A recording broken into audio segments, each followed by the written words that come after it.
9 shots. That is how many rounds a British corporal of horse needed to find his range before he placed 2 consecutive killing shots on human targets at a distance of 2,475 meters across the sun-bleached valley floor of Helmand Province, Afghanistan in November 2009. 2 rounds, 2 men dead. The machine gun they had been operating, a Soviet-era PKM belt-fed weapon that had been hammering down on British soldiers below, went silent. A third shot from the same position then struck the machine gun itself, a target considerably smaller than a human being, and disabled it. The Apache helicopter that flew over the firing position later that day used its onboard laser rangefinder to verify the distance from muzzle to impact point. The measurement confirmed what the shooter had already suspected. He had just made the longest confirmed sniper kills in the recorded history of warfare. The shooter's name was Craig Harrison. He was a corporal of horse in the Blues and Royals, the Royal Horse Guards and 1st Dragoons, a regiment of the Household Cavalry that traces its lineage to the English Civil War. He had joined the army at 16. He had served in Bosnia. He had done 2 tours of Iraq. He had come to Afghanistan on his 2nd tour in 2009 with the kind of accumulated operational knowledge that only years of real combat produces. He had pestered his way into sniper school for years before the Army relented and put him through it, where he won top student. He operated under the call sign Maverick 41. And on a clear, windless November morning in Musa Qala district, with the conditions described afterwards as near perfect for long-range shooting, he did something that military training manuals from a dozen NATO nations had not prepared anyone to expect. He did it with a spotter beside him. That part is important, and we will return to it. But the more significant fact, the one that moved through the sniper instruction community like a slow-burning charge, was what Harrison had demonstrated in the mechanics of those 9 ranging shots. He had read the ground himself. He had calculated the variables himself. He had made the adjustments himself. He had, in the critical moments before each killing shot, operated as a complete and self-sufficient firing system, carrying inside his own head the ballistic knowledge, environmental awareness, and target analysis that the doctrine of an entire military generation had assigned to a second man. The shot was not just a record, it was a proof of concept, and the concept it proved was that under the right conditions, with the right training, the sniper does not need a spotter. That statement requires careful unpacking because the 2-man sniper team is not a tradition that exists without reason. It is a doctrine that grew from genuine operational logic, tested in blood across more than a century of conflict, refined through every major war the Western Alliance had fought since the Boer War, and formalized with considerable intellectual rigor in the sniper schools of Britain, America, Germany, and a dozen other NATO nations.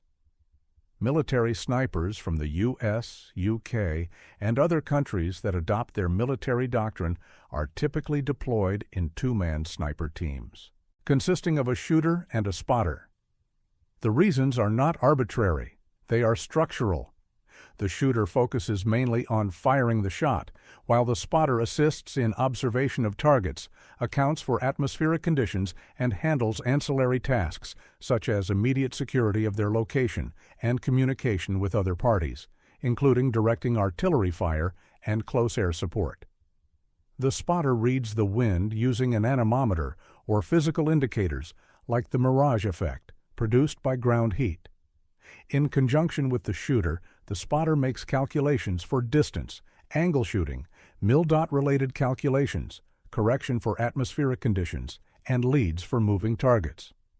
The spotter watches for the impact of each round and calls the correction. He manages the team's security. He takes over the rifle when the shooter's eye fatigues behind the scope. He is the senior member of the partnership. The spotter is usually the more experienced of the two and is in command of the team. He is responsible for planning routes, selecting targets, and gauging shooting parameters such as windage, range to target, angle of shot, and air density. In the United States military, the significance of the two-man model is underlined in organizational structure. Sniper rifles are classified as crew-served in the United States military. A sniper team consists of a combination of at least one primary weapon operator with other support personnel, such as a spotter.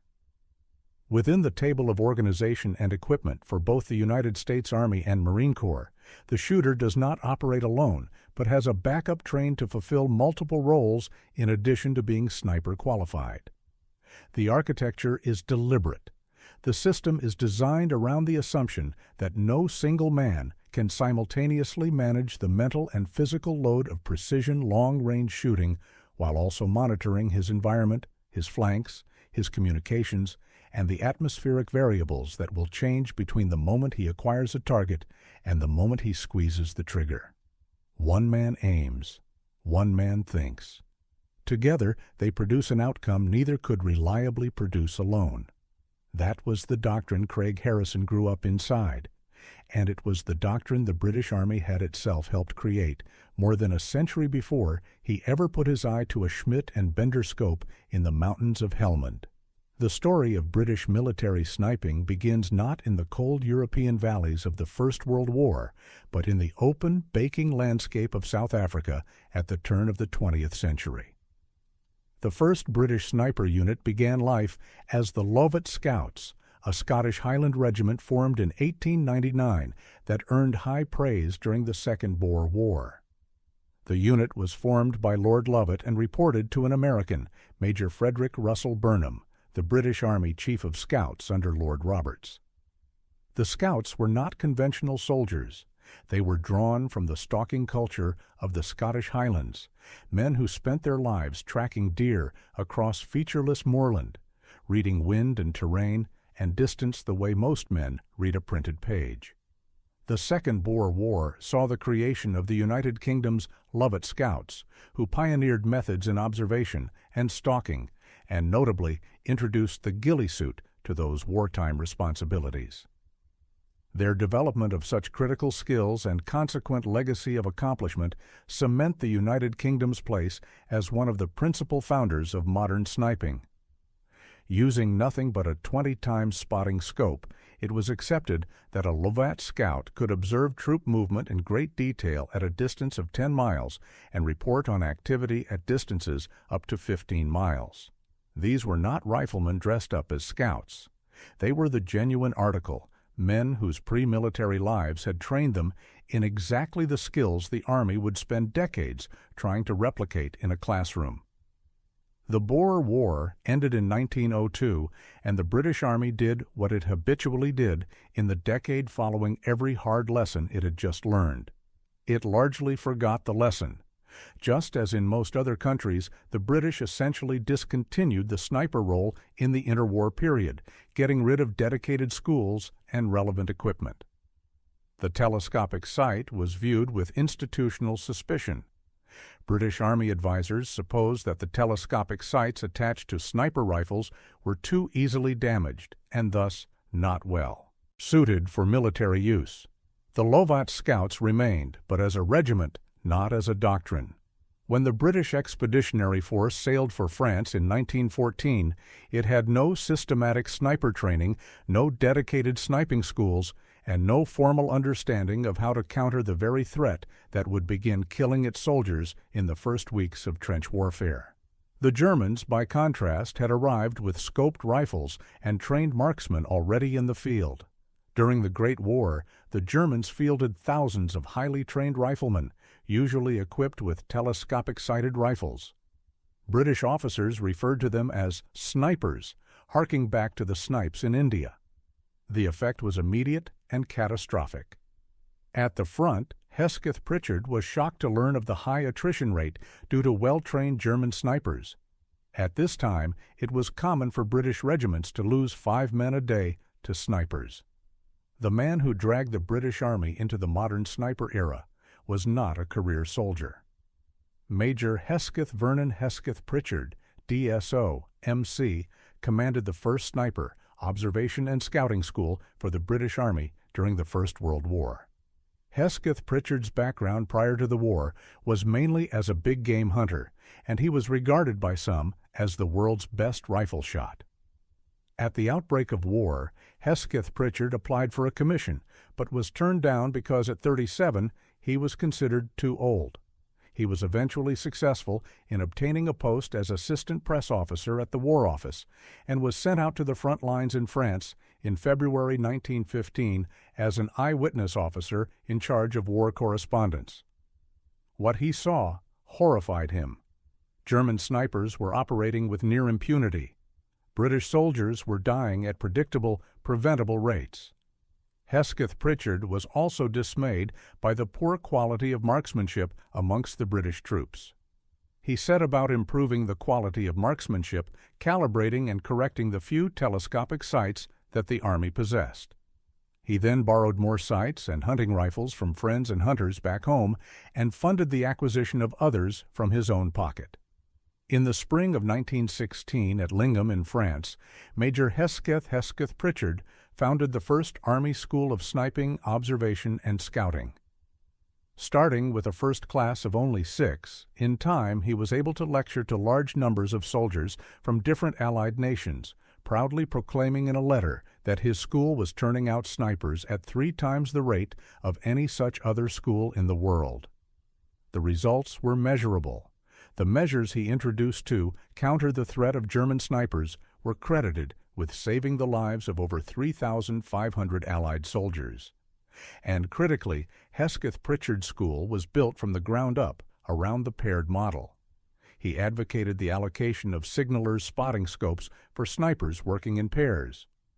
Crucial to success was one-man shooting and one-man finding and observing the targets with the telescope, as well as confirming kills through skilled observation.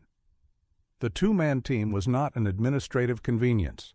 It was the intellectual bedrock of the system Hesketh Pritchard built from scratch in a French field in 1916, a system that would shape British and Allied sniper doctrine for generations.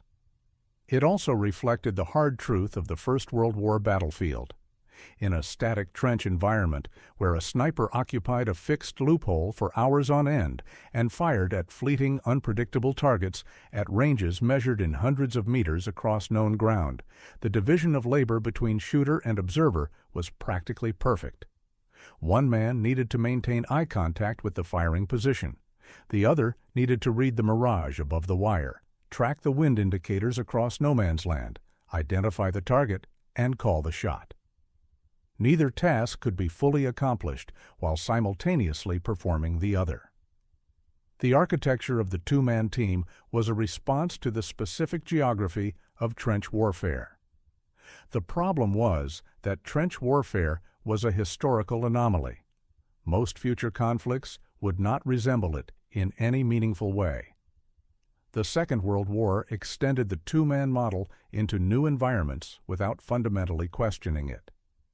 The Lee Enfield No. 4, T, combined precision optics with a fast-cycling bolt-action system, allowing British snipers to engage at extended ranges while maintaining rapid follow-up shots. Its Siumbia battlefield performance stretched practical engagement distances and reinforced the value of trained snipers operating independently, influencing Allied sniper doctrine for decades. The Germans operated differently. The German doctrine of largely independent snipers and emphasis on concealment, developed during the Second World War, has been most influential on modern sniper tactics and is currently used throughout Western militaries. German snipers in the Second World War frequently operated alone or in loose pairs, with the individual shooter expected to read his own wind and range. The German school was built around the self-sufficient marksman. The Allied school was built around the partnership. Both produced effective results in different contexts. Neither was universally superior.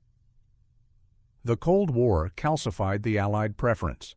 NATO standardization brought the 7.62 by 51 mm cartridge into universal service across the alliance, and British doctrine moved to standardize around it. When the 7.62 by 51 mm became the standard NATO round, the British decided to modify their existing No. 4 Mark I T sniper rifles to accommodate the new NATO round, and added other modifications to create the L-42A1 sniper rifle. The L-42A1 marked Britain's transition into modern long-range sniper doctrine. By adopting a NATO caliber and updated optics, it extended practical engagement distances and reinforced the importance of standardized ammunition and precision training in modern warfare. Training at Warminster, the home of the British Army's infantry school, consolidated around the two-man model. The spotter's role was formalized, documented, and taught as central to the system, rather than supplementary to it. Any NATO sniper arriving at Warminster for instruction found the same architecture waiting for him. Then came the Falklands in 1982, and after it, the Accuracy International competition. The origin of the then innovative design ideas goes back to Olympic shooting gold medalist Malcolm Cooper and technical specialists David Walls and David Kaeg. The Accuracy International PM rifle was entered into a British competition after the Falklands War in the early 1980s as a replacement for the Lee-Enfield-derived sniper rifles then in use by the British Army. The Accuracy International PM was selected over the Parker Hale, M85, Heckler & Koch PSG-1, Sig Sauer SSG 2000, and Remington 700. The British Army adopted it in 1984 into service as the L96A1 and outfitted the rifle with Schmidt and Bender 6x42 telescopic sights. The L96A1 in 7.62 by 51 mm could effectively engage targets out to 900 meters and provide harassing fire to 1,100 meters. It was a genuine step forward, a precisely engineered weapon that rewarded skilled shooters with accuracy that earlier military rifles simply could not match. But by the mid-2000s, the L96A1 was showing its limits. By the mid-2000s, coalition forces found themselves frequently engaged by adversaries using PKM machine guns and Dragunov SVD rifles. These Soviet-era weapons, firing the 7.62 by 54R cartridge, allowed insurgents to harass coalition troops from distances of 800 to 1,000 meters, ranges where the standard issue L96A1 in 7.62 NATO struggled with transonic destabilization and wind drift. The mountains of Afghanistan had broken the assumption that Cold War engagement distances would define modern warfare. British snipers were being outranged by Taliban gunners who had no sniping training, only a Soviet machine gun with a long barrel and a good hilltop. The response was the Sniper System Improvement Program. The L115A3 rifle, part of the Sniper System Improvement Program, is a large-caliber weapon which provides state-of-the-art telescopic day and night, all-weather sights, increasing a sniper's effective range considerably. The new L115A3 was first fielded by the 16 Air Assault Brigade in Helmand in 2008.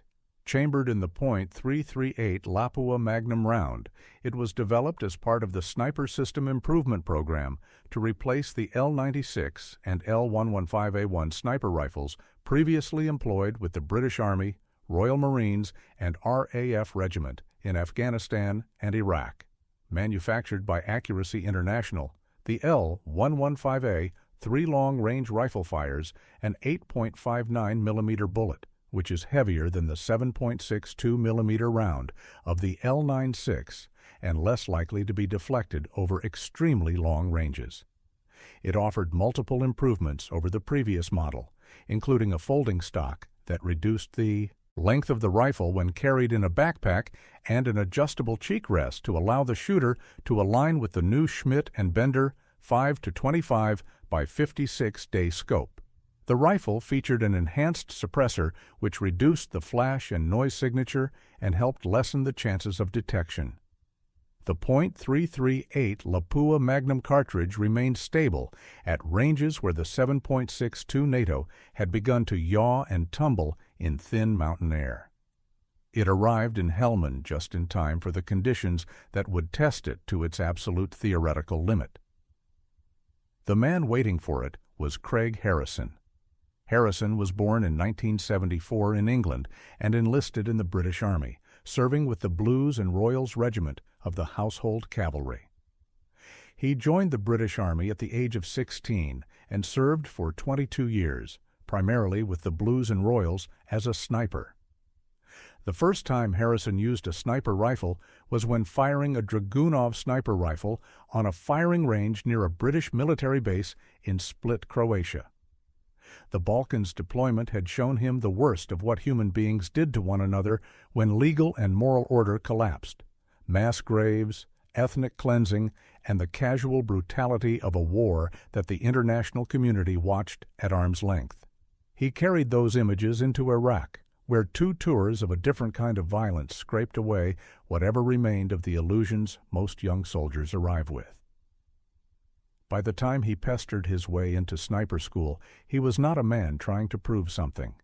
He was a man who had already seen everything and needed to find a way to be more useful than a standard infantryman with a service rifle could be. In 2006, Harrison kept asking to attend sniper school, literally for years, until he ground the Army down. As in the United States, the training was grueling, yet Harrison persevered, winning top student. British sniper training at Warminster is built around a dual standard. The man must shoot, and the man must think. The Specialist Weapons School hones the skills of personnel, which define them as dedicated marksmen, trained in the art of observation, reconnaissance, camouflage, and concealment. The Army's first criteria for a sniper is to get a first-round kill at a man-sized target from a distance of 300 meters and 900 meters. Snipers begin at the 900-meter range and work down to 300 meters. The challenging aspect is having to stay in conventional kneeling and sitting positions on which they are scored. Navigation is not secondary. Snipers should be able to create a plan of action and navigate around an operational area, so they need to learn how to navigate, how to pinpoint features from a map, and interpret and accurately grid and scale air photographs. And critically, the training does not assume the spotter will always be present. Sniper students are assessed individually to ensure each trainee is competent and proficient under extreme conditions and worst-case scenarios, including operating alone after losing a partner. That last sentence is the crack in the doctrine through which Harrison's achievement would eventually pour like light. The British system formally trained its snipers to function alone if they had to. It assessed them alone. It demanded that each individual complete the physical and intellectual requirements of the full sniper role without relying on the spotter to complete the calculation. The 2-man team was the preferred operational model. It was not the only model the system recognized. What Craig Harrison did in Helmand in 2009 was not an improvisation. It was the application of a training standard that had been written into the British sniper program, quietly and without fanfare, as a contingency. The contingency became the centerpiece.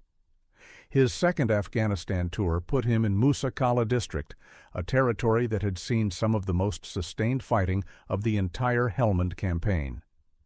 Harrison undertook his second tour of duty in Afghanistan in 2009, deployed with the Blues and Royals of the Household Cavalry to Helmand Province.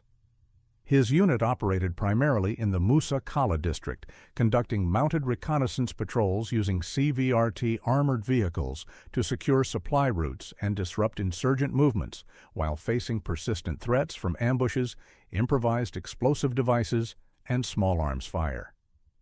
The terrain south of Musa Qala is a compound of dry riverbeds, cultivated fields, mud-walled compounds, and the kind of dead ground that infantry. Commanders fear most because an enemy can move through it unseen and fire down from prepared positions at ranges far beyond standard infantry weapons. Taliban machine gun teams had learned to exploit these features systematically. A PKM on a good hilltop could hold a patrol in place for hours, directing fire from 800 meters or more, and the return fire from standard section weapons was largely ineffective at that distance. On the day that would make Craig Harrison famous, he looked up and could see two guys with a PKM belt-fed Russian machine gun, and they were hammering down on the lads. It was a long way. It was 2,475 meters away, which is just over a mile and a half, and his rifle only shoots 1,500 meters. The L-115A3 was a weapon designed to achieve a confirmed first-round hit at 600 meters and harassing fire out to 1,100. What Harrison was contemplating was a shot at more than twice the weapon's designed harassment range. It was not a standard engagement. It was not in any manual. It required a calculation that went significantly beyond what the training syllabus had taught in the context of a live target producing a threat to British soldiers on the ground below. He used a technique he described as lobbing in. He had to lob the bullet in. It took 9 shots to get there, because he was bracketing. What bracketing is that you fire the first shot, see where it lands, add a bit more on, until you hit it. Bracketing is not a solo technique. It is typically a team technique, with the spotter calling impact corrections through the optics while the shooter adjusts. Harrison was doing both himself, reading each impact through his own scope, calculating the correction, adjusting the elevation, and cycling the bolt for the next ranging shot. The Schmidt and Bender 5 to 25 by 56 scope at maximum magnification was capable of identifying the correction at that distance, but it required the shooter to control his breathing, manage his scope position, absorb the recoil of the Lapua Magnum cartridge, and immediately reacquire through 25 times magnification across 2,475 meters of heat-shimmered Afghan air, all while knowing that the men the Taliban were shooting at were running out of time. Harrison mentions in reports that the environmental conditions were perfect for long-range shooting: no wind, mild weather, and clear visibility. The altitude of Musa Qala district, sitting at approximately 1,043 meters above sea level, reduced air density in a way that actually aided bullet stability at extreme range. The .338 Lapua Magnum cartridge, loaded with 250-grain Lapua lock-base bullets, was fired at a muzzle velocity of approximately 936 meters per second. Harrison fired shots that took approximately 6 seconds to reach the target. 6 seconds. The bullet was in the air for 6 seconds before it arrived at the machine gun position. That is a period in which wind can change, the target can move. A slight wobble in the shooter's position can translate to an error of meters at that distance. In November 2009, Harrison consecutively struck 2 Taliban machine gunners south of Musa Qala at a range of 2,475 meters using a L-115A3 long-range rifle. In a BBC interview, Harrison reported it took about 9 shots for him and his spotter to range the target using a bracketing technique. Then his first shot on target was a killing shot, followed consecutively by a kill shot on a second machine gunner. The Apache helicopter that came over later provided the definitive measurement. Later in the day, an Apache helicopter hovered over the firing position, using its laser rangefinder to measure the distance to the machine gun position, confirming it was the longest kill in history. 2 consecutive confirmed kills at 2.47 kilometers were followed by a third shot, which disabled the machine gun the 2 combatants had been carrying. The machine gun was a much smaller target than a human being. The third shot was an act of clinical precision that had nothing to do with chance. This record stood until 2012. It was eventually surpassed by a Canadian sniper in 2017 at a distance of 3,540 meters. But Harrison's 2009 achievement remained the longest kills by a British military sniper. And in the context of the specific question it answered about individual operator capability, the Canadian record did nothing to diminish it. What that November morning in Helmand had demonstrated, stripped of the remarkable distance and the record book framing, was something more fundamental than exceptional marksmanship. It was evidence that a properly trained sniper, one who had genuinely absorbed the complete intellectual content of the discipline rather than treating the spotter's role as a permanent external resource, could perform the full sequence of tasks the two-man team was designed to distribute. Harrison had not been alone in the conventional sense. His spotter was present and participated in the ranging process. But the decisional architecture of what happened, the reading of each impact, the calculation of the correction, the adjustment of the elevation dial, the trigger discipline across 9 ranging shots before a killing shot was risked, had been concentrated in a single human mind. The system had not failed. The individual had performed beyond what the system's designers had believed likely. That performance entered the training discussion at Warminster with a weight that dry after-action reports could not fully convey.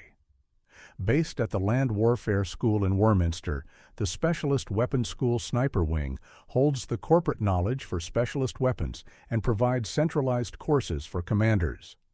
Further training may be undergone at Sniper Wing, Direct Fire Support Division, Specialist Weapons School, Warminster, via a Sniper Commander's course. This 12-week advanced course teaches the command, planning, and logistical skills needed for the role of Sniper Section Commander and Sniper Platoon Commander. The course includes urban operations, counter-sniping, command and control, and tactical employment modules. The instructors at Warminster were not naive about what isolated operations looked like. They had always trained their snipers to be capable of solo performance as a contingency. But Harrison's record had taken that contingency and made it a primary talking point in every discussion of what the individual sniper could be expected to achieve. The broader NATO dimension accelerated the conversation. As one British officer noted, in any NATO mission, the alliance would work alongside European and U.S. counterparts. If they do not know how each other operates, they will not be able to work well. Handing off targets to each other requires understanding how each partner functions. If they know how each other works, they can communicate better and have a greater effect on the ground. British sniper instructors from units like the Royal Anglian Regiment were conducting formal sniper qualification courses that explicitly incorporated NATO-relevant certification standards. A United States Army soldier from the 3rd Battalion, 8th Cavalry Regiment, received guidance from British Army sniper directing staff from the 2nd Battalion Royal Anglian Regiment on a spotting scope during static navigation training at Bemowo Piski Training Area in Poland. Snipers practiced shooting 1,000-meter targets, static navigation, and stalks. The British training model was not a domestic exercise. It was an exportable product, delivered to NATO allies in operational environments, and it carried with it the full institutional weight of a system that had just produced the longest confirmed kills in military history. The L-115A3's operational legacy was itself a training instrument. The high-accuracy L-115A3 sniper rifles became favorites with elite military forces worldwide and are used by both the British SAS and U.S. Delta Force. The Accuracy International Arctic Warfare model spawned an entire family of sniper rifles and has been adopted by a number of other countries, including Australia, Belgium, Germany, Indonesia, Ireland, Latvia, Malaysia, Norway, the Netherlands, New Zealand, Russia, Singapore, Spain, Sweden, and the United Kingdom. The family of weapons built around the Accuracy International chassis had become, in practical terms, the physical expression of a school of thought about what long-range precision shooting should look like. The British had not just made a good rifle. They had created a platform around which a generation of NATO snipers would orient their training, and the results produced by that platform in Afghan conditions had established a new empirical baseline for what was achievable. The asymmetric conflicts of the 21st century, specifically in the mountainous terrain of Afghanistan and the vast deserts of Iraq, exposed severe limitations in existing small arms inventories. The L-115A3 emerged not merely as a new rifle, but as a strategic response to these environmental and tactical shifts. The response was not purely technological. Technology and training had evolved together, each pulling the other forward. The Schmidt and Bender scope at 25 times magnification made the kind of impact reading that Harrison had performed on 9 ranging shots in 2009 physically possible for a single operator in a way that earlier optics would not have permitted. The scope turned the shooter into the spotter by giving him enough optical fidelity at distance to read his own corrections. The weapon system had been designed around the two-man team model. What the Afghan operational environment had demonstrated was that the system's capabilities exceeded the model's assumptions. The question of self-sufficiency, the thing that Harrison's performance had placed so vividly on the table, was not simply about whether a sniper could shoot well without a spotter. It was about the entire architecture of what a precision marksman was trained to know and do independently. The British Army's insistence on assessing each sniper student on all competencies, including the spotter's competencies, had created a corps of shooters who were, in formal terms, trained to perform both roles. In addition to long-range and high-grade marksmanship, military snipers are trained in a variety of special operation techniques: detection, stalking, target range estimation methods, camouflage, tracking, bushcraft, fieldcraft, infiltration, special reconnaissance and observation, surveillance, and target acquisition. The list is not a shooter's list. It is a complete intelligence and fieldcraft curriculum. British sniper training had always been broader than the pure precision shooting component. The Harrison record made that breadth visible in a way that the training standards alone could not. The doctrine question that followed was not whether to abolish the two-man team. Nobody was arguing for that. The two-man team remained operationally superior for most missions, for the reasons Hesketh Pritchard had identified in 1916, and nobody had seriously disputed since. The question was subtler, whether the training emphasis on collective performance in a team had, over generations of formalization, inadvertently created shooters who were operationally competent only within the team structure, who could not perform the full cognitive load of a solo engagement because they had never genuinely been expected to. Whether the spotter, in short, had become a crutch rather than a multiplier. The British answer to that question was already embedded in how Warminster built its snipers. The contingency of solo operation was not new. What Harrison had done was not perform outside the limits of what the system had trained him to perform. He had performed at the far edge of what physics permitted, under conditions that would not often recur, with a weapon system that had been designed to push those physical limits as far as modern manufacturing could take them. But the training foundation under that performance, the individual completeness that every British sniper was required to demonstrate before they were badged, had been the invisible load-bearing structure of the whole episode. 16 trained snipers faced stringent tests in their bid to become instructors on the British Army's Marksman Sniper School training program at Warminster. The Specialist Weapons School hones the skills of personnel which define them as dedicated marksmen trained in the art of observation, reconnaissance, camouflage, and concealment. The legacy that flowed from 2009 was both specific and general.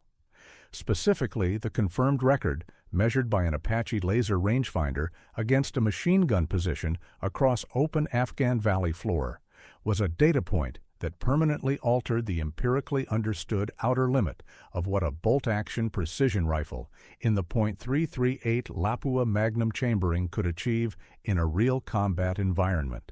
It changed what NATO sniper instructors could write on a whiteboard as the upper bound of practical engagement distance. The operational pedigree of the L115 A3 is unmatched, underscored by the world record combat engagement of 2,475 meters in Helmand Province, Afghanistan. That pedigree did not belong to the rifle alone. It belonged to the man, and through the man, to the system that had built him. More generally, the event catalyzed a re-examination within NATO Sniper, communities of how individual cognitive completeness was trained, tested, and valued relative to team performance. The British model, in which every qualified sniper was assessed on both shooter and spotter functions as a precondition of gaining their badge, became a reference point in that discussion. Training doctrine at Warminster and in the programs that British instructors were delivering across NATO's eastern flank was already built on the principle that the two roles were not separate specialisms, but two aspects of a single complete capability that every qualified sniper had to possess. That principle did not change after 2009. It was affirmed. The lesson extracted from what Harrison had done in Helmand was not that spotters were unnecessary. It was that the individual under the crosshairs could be expected to carry more of the cognitive load than the standard model assumed, provided the training had prepared him to do so.